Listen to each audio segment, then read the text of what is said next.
ఇచ్చేసిన మీ అందరికి కూడా నమస్కారం. మొట్టమొదటిసారిగా ఖమ్మం జిల్లాలో బీజేపీ ఇంత ఉధృతంగా ప్రచారం చేయటం ఇది మొట్టమొదటిసారి. ప్రతి ఇంటికి వెళ్ళి మోడీ గారు కమలం గుర్తు ప్రతి ఇంటికి వెళ్ళిందా? గట్టిగా చెప్పాలా, వెళ్ళిందా లేదా? మరి వెళ్తే మనం రేపు గెలుస్తున్నావా లేదా? ఇందులో మొదటిసారి ఓటు వేయబోతున్న వాళ్ళు ఎంతమంది చేతులు ఎత్తండి. మీరే మా బలం. నువ్వు మొదటిసారి ఏంది పెద్ద ఆయన, మొదటిసారి బీజేపీకి వేయటం అది ఇంకా మంచిది. యువకుల వృద్ధుల్లో యువకుడు అనమాట బీజేపీ యువకుడు. సో మీరందరూ ఎవరైతే మొట్టమొదటిసారి ఓటు వచ్చిందో మీరందరూ కూడా ఈ బీజేపీ పార్టీకి ఒక శక్తి అనమాట. మీరు ఒక్కొక్కళ్ళు కనీసం 1000 మందికి చెప్పి ఓట్లు వేయించాల్సిన అవసరం ఎంతైనా ఉంది. ఈ ఎన్నికలు మన దేశ ప్రతిష్టని భవిష్యత్తుని నిర్ణయింపజేసాయి. మీరు మొన్న రాష్ట్ర ఎన్నికల్లో కాంగ్రెస్కో బీఆర్ఎస్కో ఓటేసి ఉంటారు, కానీ అవి ఈ రాష్ట్రానికి సంబంధించింది. ఆ ఓటు కూడా ఎట్లా వేశారు మీరు మిత్రులారా? మీరు వేసిన ఓట్లన్నీ కూడా వాళ్ళు చెప్పిన 6 హామీలని చెబితే నమ్మేశారు, అంతే కదా?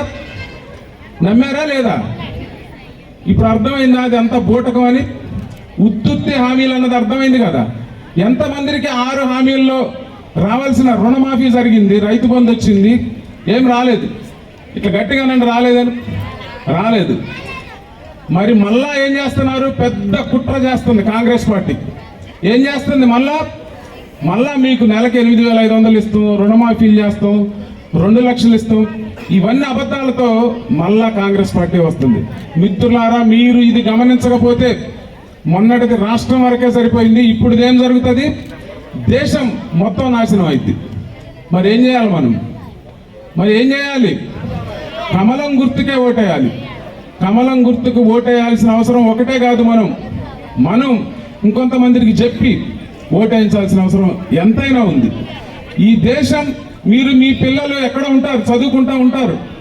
మొట్టమొదటిసారిగా ఓటు వచ్చిన వాళ్ళు కూడా ఇందులో చాలా మంది ఉన్నారు. మీరు వాళ్ళని అడగండి, వాళ్ళకి తెలుసు ఈ దేశం అంటే ఏందో, మోడీ గారికి ఎందుకు వేయాలో, కమలం గుర్తుకు ఎందుకు వేయాలో, బీజేపీకి ఎందుకు వేయాలో, ఇక్కడ వినోద్రావు గారికి ఎందుకు ఓటేయాలో వాళ్ళకి తెలుసు. వాళ్ళని అడగండి దయచేసి. అదే ఓటు మీరు ముసలి వాళ్ళు ఉన్నారు ఇంట్లో, వాళ్ళని అడగండి ఎవరికి ఓటేయాలో. గత 60 సంవత్సరాలుగా కాంగ్రెస్ పార్టీకి ఓటేస్తా వచ్చారు వాళ్ళందరూ. ఏం జరిగింది? ఇంటికి పైన కప్పు లేదు, కప్పు ఉంటే కింద నీళ్లు ఉండవు, ట్యాప్ ఉండదు, ఇంటి వెనక బాత్రూమ్ ఉండదు, ఇంటి ముందు రోడ్లు ఉండవు. ఇంత దుస్థితిని మనం 60 సంవత్సరాలుగా అనుభవించాం. ఈ 10 సంవత్సరాల్లో మోడీ గారు వచ్చిన తర్వాత మనకి రోడ్డు దగ్గర నుంచి ఒక పక్కా ఇల్లు, 4 కోట్ల పైచలకు పక్కా ఇల్లు నిర్మించడం జరిగింది. 12 కోట్లు టాయిలెట్స్ నిర్మించడం జరిగింది. 1,50,000 కిలోమీటర్ల రోడ్లు వేయటం జరిగింది. ఇది ప్రగతి అంటే. ఈ ప్రగతిని మనం చెప్పుకుంటా వస్తూ ఉంటే మిత్రులారా, కాంగ్రెస్ పార్టీ ఏం చేస్తుంది?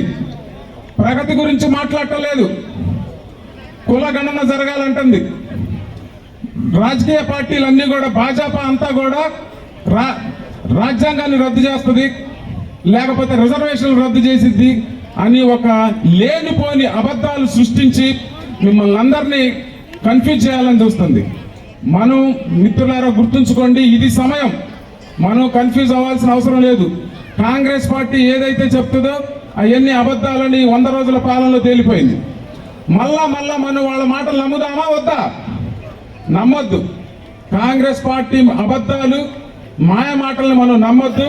ఒకటే గుర్తుంచుకోండి, రేపు జరగబోయే ఎలక్షన్లు దేశానికి సంబంధించినవి.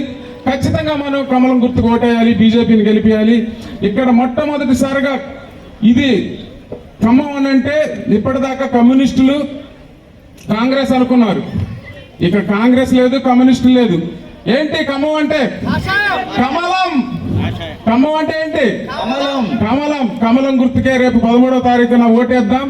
ఇక్కడి నుంచి వినోదరావు గారిని గెలిపించుకుందాం. మిత్రులారా, ఈ విషయాన్ని మీరు ఇంటికి వెళ్ళినాక అందరికీ చెప్పండి.